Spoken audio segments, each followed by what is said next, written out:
In our next video tutorial, we're going to have a look at doing a little bit more with headers and footers. So I'm going to open up Microsoft Word and open up my sample document, header and footer example 2. Okay, so we've got a fairly large document here. I think it runs over about 12 pages. Let's have a look. Yes, page 1 of 12 there. Okay, it's also been broken down into sections. So right at the top there, the very first page with my title on this is section 1, and then chapter 1 here is actually section 2. A little bit further down there, chapter 2 is, you guessed it, section 3. Okay, now if you don't know how to put in sections, have a look at our section breaks tutorial. Okay, so first of all, let's have a look at adding a header. Now, of course, we could go to the Insert tab, Insert Header, and then Edit or put a new one in, but a quicker way to get there is just to point at the header section at the top of the document and double-click. Okay, and I'm going to stick a quick header in there, Activia Training. Okay, and the idea behind a header, of course, is when I put it at the top of the page, I will see that repeated across all pages. And you can see at the bottom there, Activia Training again. Now, I'm not entirely sure that I need the header on the first page there. So this title page should stand alone. I could delete it, but then of course it would delete from every other page. What I'm actually going to do is go to the Header and Footer Tools tabs, so Design, and in the Options group there, I'm going to tick Different First Page. So tick that, and you can see straight away that the header has disappeared from that first page, and I can still see it on the subsequent pages. Okay, so that means I can either leave the first page blank or put a completely different header in there. Okay, in my case, I'm going to leave it blank. Let's close the header and footer and see if this has worked. So nothing at the top of the first page. Activia Training on all of the subsequent pages. Okay, excellent. Let's go back in there again. I'm going to take the tick off, different first page, and that header comes back again. Now this time when I print it off, and I'm going to duplex it, so I'm going to have double-sided printing. I'm going to make a little booklet out of this. So when I make my booklets, I don't want the headers to be on the inside near the binding. I want them to be on the outside of each page.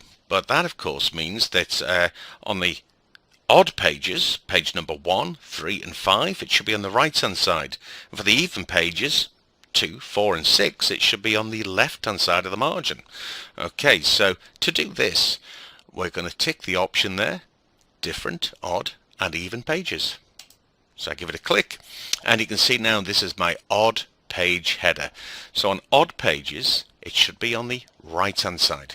So I'm going to go back to home, and I will just right align that text, so my odd page header on the right hand side. Now, rather than go scrolling down until I find the even page header, I can go to the navigation section of my design tab there and just click next, and that takes me straight away to the even page header. I could have a completely different header on this side, but I'm going to go for Activia Training again. Okay, and this time leave it on the left, and you can see down at the bottom it's on the right. Next page, it's on the left. Let's close that down and see if that's worked. Okay, so the first page, page number 1, on the right hand side. Page number 2, left. Page 3, right. And on it goes all the way through the document. Okay, let's go back in there. I'm going to untick that again, so every single page has the same header.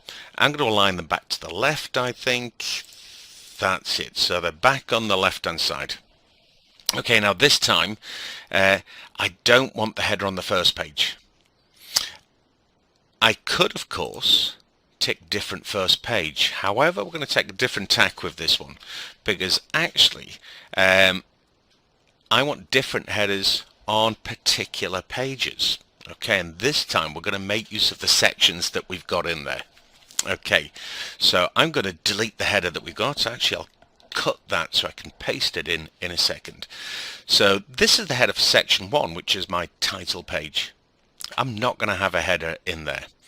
Now, again, rather than go scrolling trying to find the next section, I'm going to click Next in my navigation group, and that will take me to the header for section 2. Now, the reason this is blank is because it's exactly the same as the header for the previous section. Now, in this case, I don't want that to happen. So, in our navigation group, we're going to deselect Link to Previous. So the header for section 2 is no longer going to be the same as the title page. Okay, now I know this is chapter 1, so I'm actually going to make the header chapter 1. Now each section could be 1, 2, 10 pages, so again, rather than go scrolling, I'm going to click Next. Takes me straight away to the header for section 3. Now it's picking up the header from the previous section. We don't want that. We deselect Link to Previous. I can now call this chapter 2. I click Next, unlink from the previous. This will be chapter 3. Next, and we repeat this process through the document, so I don't want it to be linked to the previous, and this will be chapter 4. Let's have a look and see if that's worked. Close the header and footer. So right at the top, nothing on the first page. Scrolling down, chapter 1 says chapter 1 at the top, and on each of the chapter 1 pages I see that. Go down to chapter 2, which of course is section 3, and it now says chapter 2 at the top of each page of section 3. Okay, so using section breaks is a really good way of controlling the headers and footers. The same applies, of course, to the footer. We're not going to put a footer in. It's exactly the same. Okay, so I hope you found that useful. I look forward to seeing you on the next video tutorial.